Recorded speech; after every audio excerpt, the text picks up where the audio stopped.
Hello, and welcome to the Female Founder Friday podcast with me, Lindsay White. I'm passionate about helping female entrepreneurs be great leaders, build high-performing teams, and create inspiring workplace cultures through innovative talent programs and practices.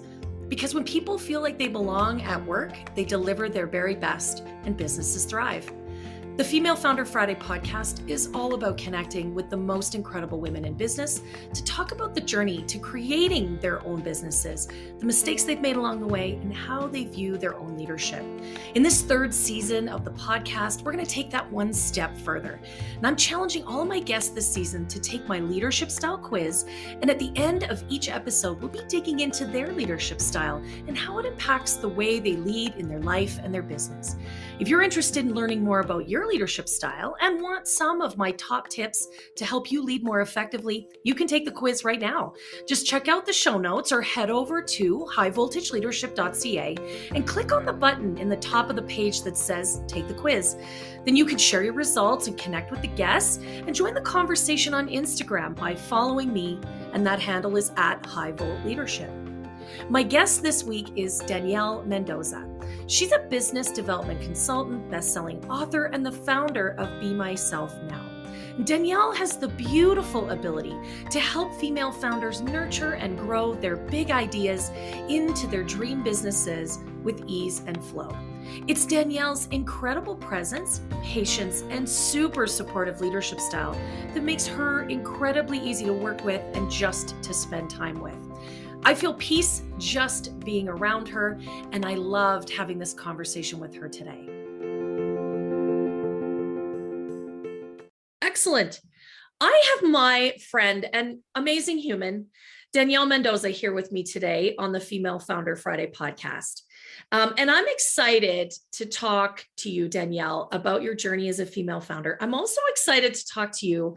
You took my leadership style quiz. You are a supporting leader, and I'm excited to explore that more with you towards the end of the podcast today. If you're listening, you can find my leadership style quiz in the show notes. So jump in there really quick. It only takes 2 minutes, Danielle? It's not a big 2 minutes. Yeah, it was easy peasy. Yeah, find out what leadership style you are, and then you can sort of compare, contrast, and maybe learn something from when Danielle and I chat about that here at the end. But let's start with your journey to being a female founder, because I know there's a great story here.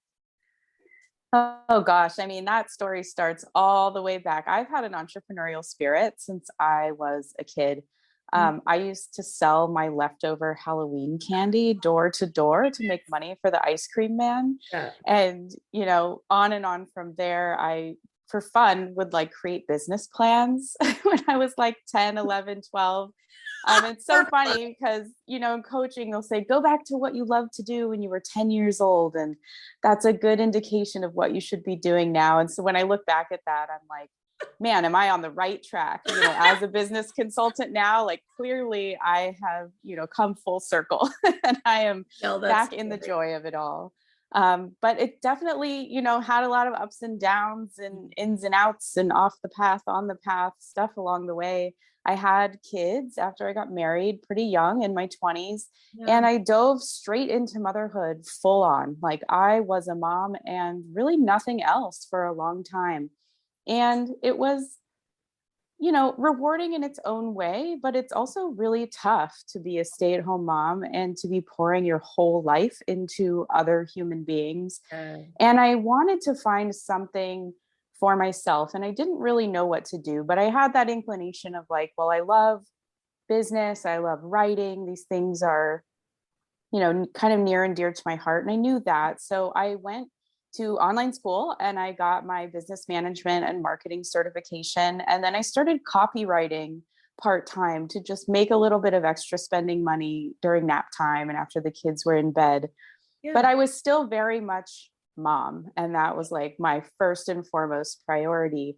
And then as I went through early motherhood, I had a curable form of skin cancer called basal cell skin cancer. And I struggled with getting that actually cured. It was just very stubborn for some reason on me.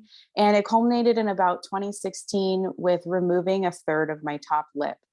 And that really launched me into that existential crisis kind of like, what am I doing here? Why am I really here? And I just knew deep down in my heart that motherhood wasn't enough. And I felt really selfish with that feeling for a while.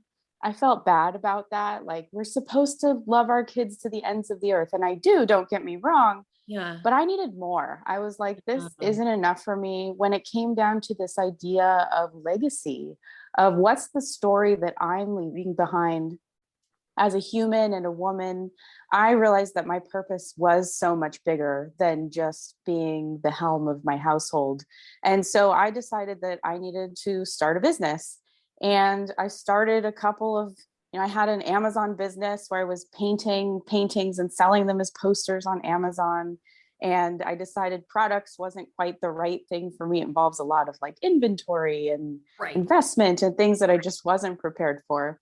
And in the process, I was working on my own self. So I went through some coaching programs, some coaching certifications. I'm now a life purpose certified life coach. I'm also a women's life coach.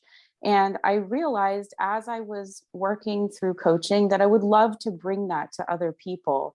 And I had the thought, if I had had this knowledge when I was a teenager, it would have completely changed the course of my life.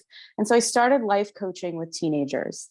And then that sort of developed into spiritual coaching with women, because then I would be speaking with their mothers. And there was so much involved in that teenager mother relationship. And let's be real, motherhood is a spiritual journey just as much as anything else.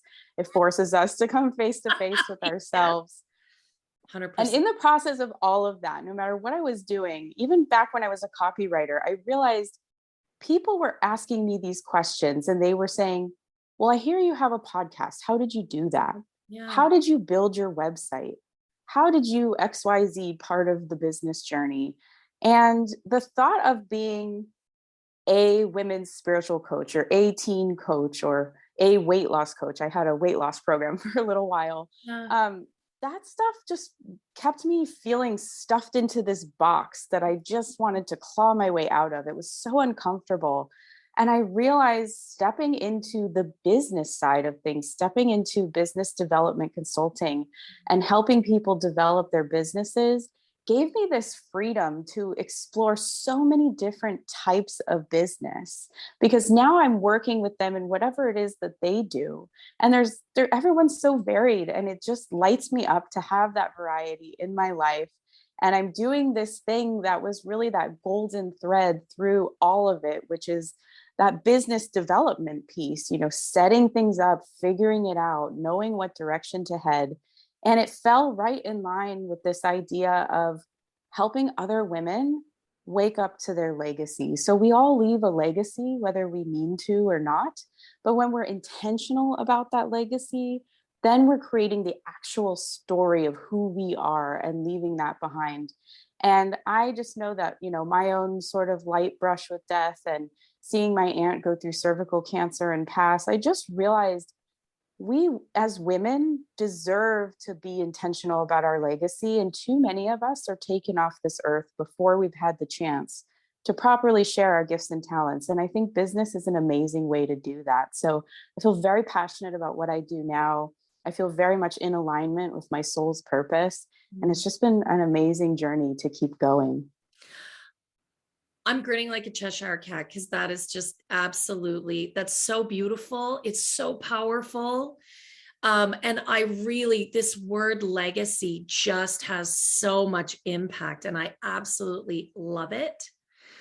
But I also want to acknowledge, I work with female entrepreneurs and small business owners, professionals, driven women who are also moms. And that there is this push and this pull between our job and our real job, right? Because we all take being a mom really serious. I've always said, I start my real job after 4:30 every day, right? But that doesn't have to be all of it. And it is okay to acknowledge that being a full-time mom is not all of my calling. Right. I think that is really key, Danielle. And I love that you brought that up, because I think for so very many of us, We carry a lot of guilt that we should be a better mom, but we also should be a better business person. And we really get caught in this space of intense guilt. We get called out by this myth of the perfect balance, that we can somehow have equal and proportionate space for both, which is, in my estimation, completely untrue. We need to blend the two together. And it sounds like you really uncovered that it is okay not to want to stay at home and be with my kids all dang day, right? Like that is all right. I don't have to feel guilty about that. I have a bigger legacy to offer this world. And not acknowledging, I have lots of friends. My sister's a stay-at-home mom. Actually, she runs their business out of that. But like, good for you. If that's really your calling, that is fantastic. But for so many of us, that isn't it. That isn't it. Yeah. And I would just invite women to explore, what is this idea of being a better mom? What does that really mean? Because for me, when I was a stay-at-home mom, I was with my kids basically 24/7, and we had tons of quantity of time, but actually very little quality. I'll be honest, because I was burnt out. I wasn't happy. Yeah. I didn't feel like a whole, complete person. So I was showing up in some negative ways. And once I was able to, step back and say, actually, I need some other things in my life and pursue those things, I have become a much better mom. Now my kids know what it actually is to be joyful and to spend quality time together. And that it's not always about, me just being there for every beck and call, but for, sharing the responsibility of familyhood through the family, and all of us showing up as our best within our family unit, but then also outside of our family and these other things that we're pursuing. I love that. And I, you know what, it's sort of, as you were saying that, kind of reminded me of that old saying, like, if mama ain't happy, ain't nobody happy, right? Like when we can't be our fully actualized, fulfilled selves, we really cannot connect and be a great parent. We cannot connect and be a great partner. Like it really has to start from the inside out, in terms of how we want to lead ourself in all the facets of who we are. And I think in that you create a beautiful legacy for yourself, for your children, for your family, for all the other people you touch, all the roles and responsibilities. When you show up more fully, you really do foster that great legacy. Have I sort of captured that properly? Absolutely. Yeah. It really kind of raises the bar for everyone else around you, and not in this negative way of like, oh, you have to meet this standard, but it's just they see the example and they see kind of how everything is enriched by that. And I think as human beings, we all naturally want that more when we're around it, and we see that it's more possible when we're around it happening. And so yeah, it's really helped everyone to kind of just uplift their spirits and their selves, and focus on that, like leading yourself first kind of quality, and then taking that into every other aspect of life. Yeah. And I think, this is where you and I are so aligned in the way we see this. I really, I talk a lot about leadership and how we need to be a great leader, but the truth is that leadership really starts within. We really have to know what we value and how we bring those values into all of our interactions. You talked about purpose, like what the heck are we doing here? And that's not just to be a mom. It's not just to build a profitable business, right? There's a bigger purpose. There's a bigger mission at play. And when we understand that and we can measure everything we do against that, that's where we find, I think, incredible joy. I see the fulfillment and the beauty that comes when you talk about what you do, like your whole face lights up. That's what we all want. That's what we all want, but we have to pause and do that meaningful inner work first to really uncover, like, what is that? What makes me who I am? And then how do I bring that forward into all the ways I show up? Again, all the roles, all the responsibilities, all of the interactions, all the connections. So I love that. That's a long and somewhat painful journey, Danielle, to figure that out. Definitely. It can be. Yes, absolutely. I've suffered those pains at times, and, because we're facing a lot of things like shame and guilt and Oh, confusion and overwhelm in trying to uncover all of this. I mean, just that question of like, what is my purpose here, can send you on an inward spiral of just like, I don't know. But when we can, kind of settle into calm and humility and that space of grace, we can give ourselves the opportunity to start to see an inkling of an answer and then kind of follow that path and see, if we can piece more of the picture together. And it's an ongoing journey. I wouldn't say that I've definitely got it all figured out and I'm good and I'm squared away and ready to go. But you learn to just lean into it a little bit more, and you have to face that shame and that guilt less and less often because you're learning to just hold more space and grace for yourself. Yeah, and have a little empathy. We're pretty hard on ourselves, aren't we? Absolutely. We judge ourselves very, very harshly. And when we can move from judgment, from the shame, from the guilt into, I have empathy for myself today. This has been a hard day. My kids are misbehaving, or the vendor said the shipment's gonna be like, right? Having a little empathy, a little grace for ourselves first, instead of, how can I be so stupid? Like, those two mindsets are just completely different, and they allow for different things. So I love that. And I think when we want to be working moms and we really deeply desire to be great in both spaces, we're going to have to give ourselves some grace. We're going to have to give ourselves some empathy, because we can't be all things to all people all the time. It's not possible. It's not possible. Not at all. And the more we have that, ability to just recognize our own humanness and accept ourselves in whatever state we happen to be in at the moment, I think the more we can then extend that to other people as well. And we're less, emotionally trampled on by the struggles of others or the outbursts even of others. We can say, I can see what's kind of happening here. Not to say that I know exactly what's going on in someone else's heart and mind, but I can understand that sometimes hard things boil over. So if I am talking to a client who's frustrated, where I'm challenging them, I know what that feels like to be challenged and how frustrating it can be. And I can hold space for them because I've learned to hold that space for myself. Beautifully said, Danielle. I absolutely love that. I think it's so true. I think it's so true. In every relationship, every connection, we can bring that to others once we've given it to ourselves, right? I love that a lot. So in all of this incredible journey, tell me where you've messed it up, made mistakes.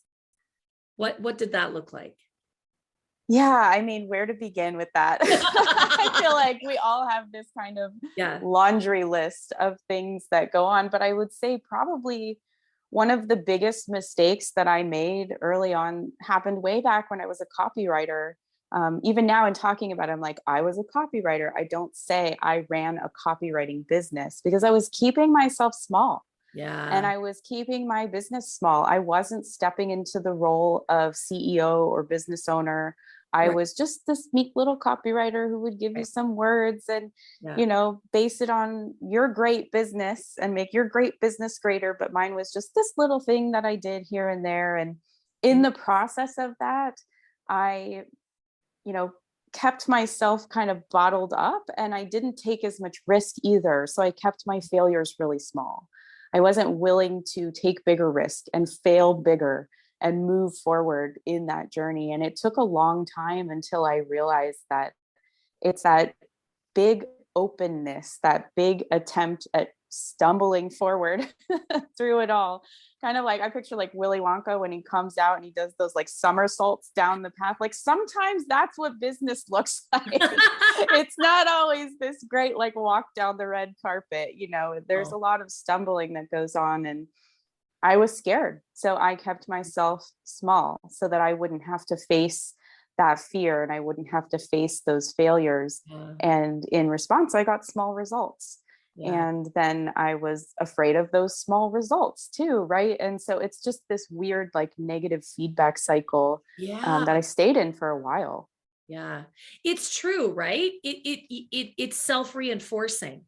It's self-reinforcing. I think that's such an incredible insight.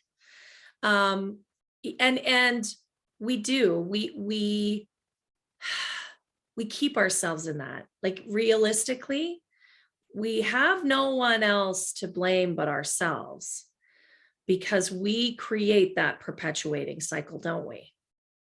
Yeah, and that can be hard to take in, that truth, but Yeah. once we can humble ourselves enough to see that, it's actually the most empowering thing, because I can't control what anyone else does. So if it was someone else standing in my way, I'd be kind of screwed. But finding out that it's me standing in my way, I'm like, okay, here we go. Like, I can, get myself out of the way, and maybe Yeah. not immediately, but I'm in control of me completely 100%. And so once we can accept that idea without being so hard on ourselves for it, we can really start to move forward and make those changes. Yeah, I think you're absolutely right. And I think that that is such a great learning, is that we are really standing in our own way. And what I would add to that is that it's actually that negative conversation in our own head. It's that inner critic voice, the saboteur, if you will, that is telling us in some way, shape, or form that we are not enough. Nobody wants to buy who's going to buy your product? Nobody wants to hear from you. You don't have anything important to say. It's already been said before. People already sell that thing, already do that thing, already produce that thing, right? You're going to fail. This isn't going to work. All of those conversations, whatever it sounds like in your own head, those are just some of mine. I don't know. Everybody's a little different. When you start to recognize that conversation is actually untrue, when you realize that those are lies in your own head, when you recognize that, you know what, if nobody wants to hear what I have to say, that actually doesn't matter. I have something I think is important to add to the conversation, and I'm just going to say it, even if nobody else is listening. What have you got to lose? Nothing. Absolutely. Nothing. So Absolutely. much more empowering. Yeah. I just think it's coming to that recognition that, wait a second, that nobody else is saying that to me. I am 100% saying that to myself. Whoa.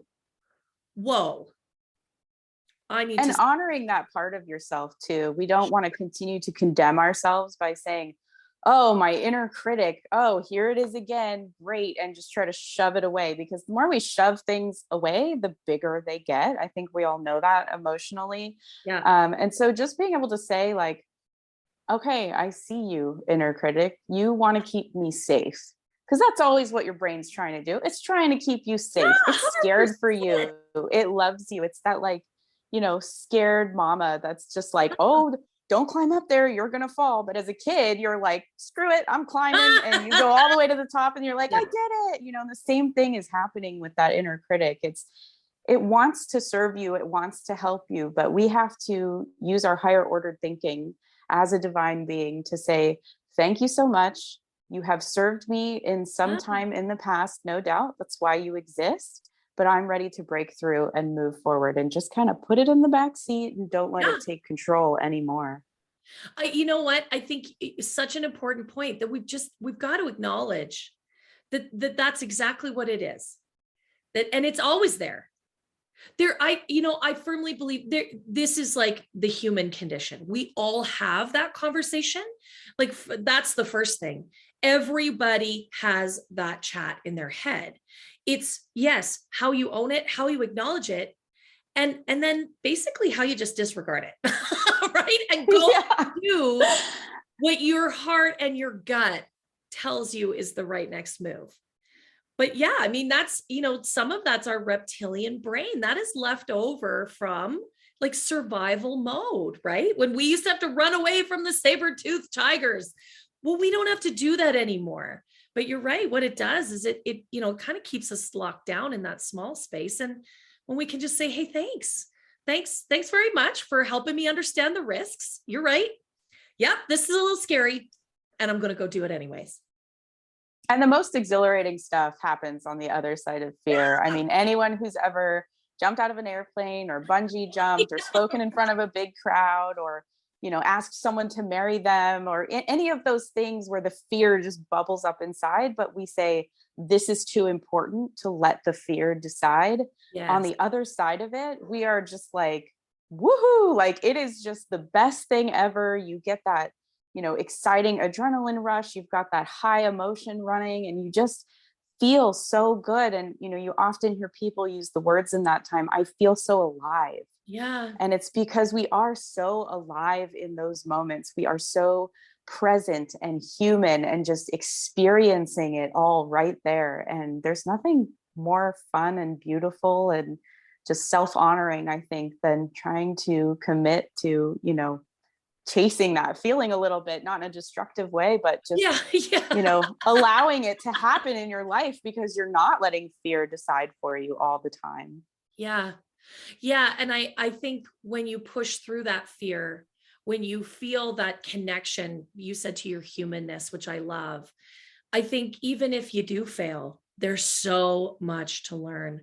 There's so much that experience offers. There's so many gifts in those experiences that just continue to propel you forward in such a meaningful, purposeful way that it is more than worth the risk of failure, right? Because ultimately, it's not as bad as our brain is telling us it's going to be. And there's so much to learn. There's so much opportunity. I love that. I love that. Because I think a lot of us as female entrepreneurs, we can get stuck in that, sort of negative feedback loop, if you will. And pushing through that is just so important. Yeah, we don't want to fail, but we often refer to failures as setbacks. And I hate that terminology because you're not actually set back from where you were at all. No. You've gained so much forward momentum and there's so much learning that goes on in failure. And entrepreneurship really is this idea of failing forward, of continuing to just move forward through risk and through failure and saying, okay, what can I learn here? And then realizing how far you've come in the process of being a failure, like embracing that. Definitely. Embracing that. I always thought that, being an entrepreneur really is an act of courage. Right. And courage is ultimately an act of vulnerability. And so when we are entrepreneurs, we are ultimately being very vulnerable, but we are strong in that vulnerability. And I think that's how we misinterpret some of this stuff, is that we think being vulnerable, taking risks, makes us powerless. In fact, quite the opposite. It makes us very powerful. Right. And so that idea of failing forward and just keep moving, even if it's a stumble, it's a step, right? So Danielle, I really love that. This is just, I get like goosebumps. This is such an inspiring conversation. I want to ask you about your leadership style. And again, if you haven't had a chance to do the quiz, check it out in the show notes, because you can compare and see what leadership style you are. Danielle is a supporting leader. Tell me what that means to you, Danielle. Yeah, I mean, I saw that result and I was like, yep, that sounds about right. I mean, I just want to support and serve people in all aspects of my life. That's one of my top values. It's why I was so inclined to dive head on into motherhood.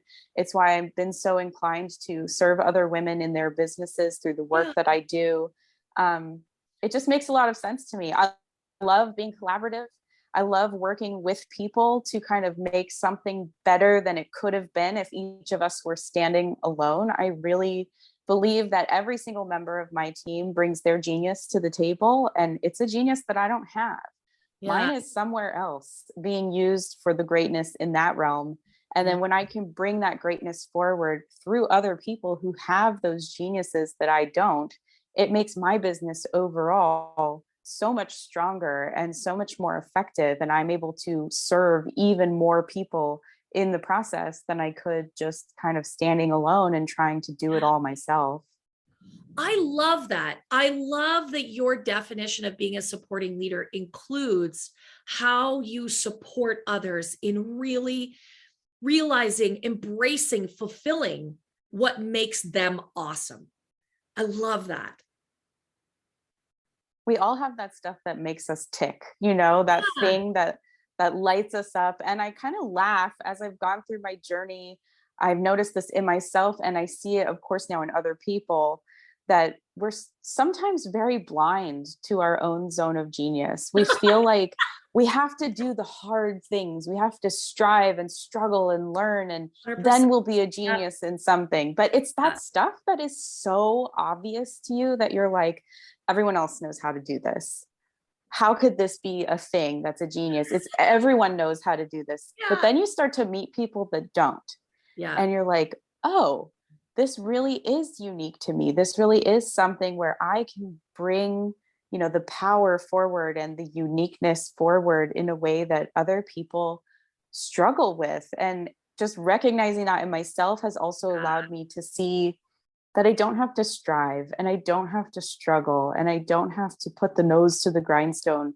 I can bring in that ease and flow through the genius of other people and in the space where my genius is. And then everything feels so much more balanced. Talking about that, you know, work-life balance, that kind of flow of things, because we know it's not equal. And I No. think it's the same in terms of your team in business.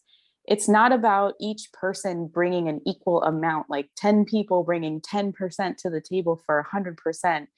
It's about every person being placed in a spot where they can bring their full 110%, and not through effort, but just through that ease of like, well, this is what I happen to be really good at.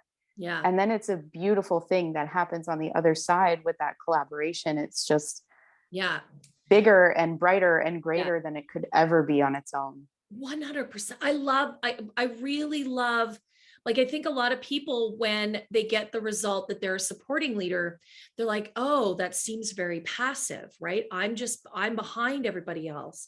But in fact, what you've brought to the table, what you brought to the definition is very empowering. It's very active. It's very, yeah, it's, there's a real energy there in terms of encouraging others to really bring all of themselves to the space. And I love that. I think when we create businesses, when we create cultures where everyone feels like they are seen, they're heard, they're respected for their zone of genius, and they feel like they belong, that's when we get the best from our teams. That's when we really generate incredible energy, incredible innovation, incredible passion from our businesses, from our teams, from ourselves, right?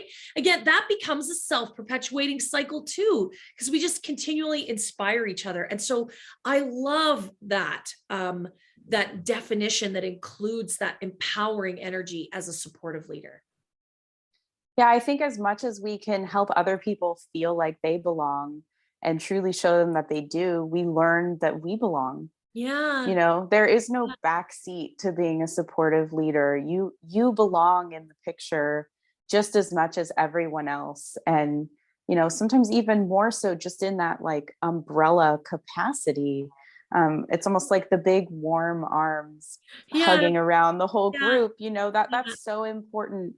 It's hard for people to feel like they belong when they're isolated on their own with their own tasks and their own Yeah. responsibility, and that needs to be integrated. And I think that speaks to my leadership style as well, to say that I want to integrate all of that Yes. and kind of encompass this full picture, and you know, focus on that idea that like rising tides lift all boats, and we're all Yeah. here together, and just allowing that to grow all of us, because I grow and belong just as much as they do. And I know that I don't have Yeah. to be nervous as a leader with people who are better than me at things, because Yeah. they're supporting me and I'm supporting them. And it's just a beautiful harmony. It's not that anyone is going to be overtaking anyone else or Yeah. replacing anyone. We're all irreplaceable in our own way. I worked for a leader, and we're still closely connected, and I value her now as a mentor, and I deeply honor what she taught me. And she always said, I don't want to be the smartest person in the room. Like, I want to hire people that are way smarter at stuff than I am. And I always thought that was a genius comment to say, because when we do that, and then when we enable those people to just be that genius, to live in that zone, to just jam on what they are amazing at.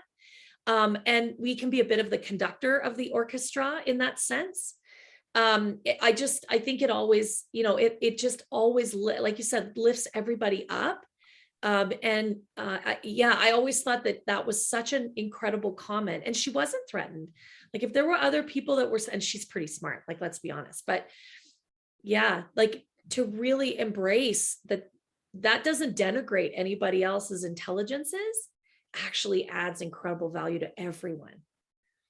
And it becomes such a relief when you find those people who are smarter than you at things. I mean, because the idea of like doing my own accounting, that just makes my brain hurt. Like, my misery. But there are people where that's their zone of genius. They love numbers. They're into seeing the bigger picture through the financial data. And God bless those people. I am so lucky to have them in my life.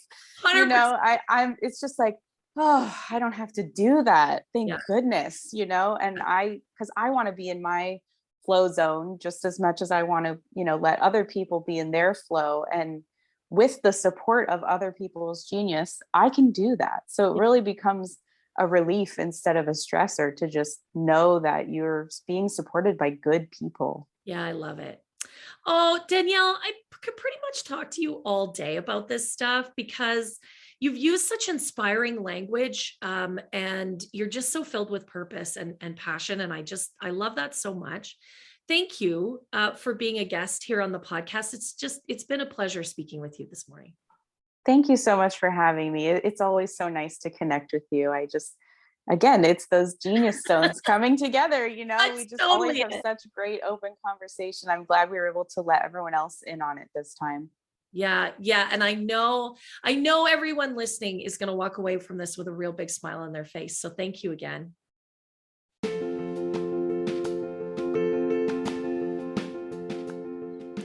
Thank you so much for tuning in today. I really hope you enjoyed listening as much as I did hosting this incredible conversation with Danielle. It was so inspiring for me. And if you love this episode, would you do me a favor? Would you give this episode a 5-star review and share it with all of your friends? I'd really appreciate that. I've got a goal to impact 1,000 female founders, and with your help, we can really amplify the message. Thanks so much for being a part of the show, and don't forget to connect with me at highvoltageleadership.ca. We'll see you again next Friday.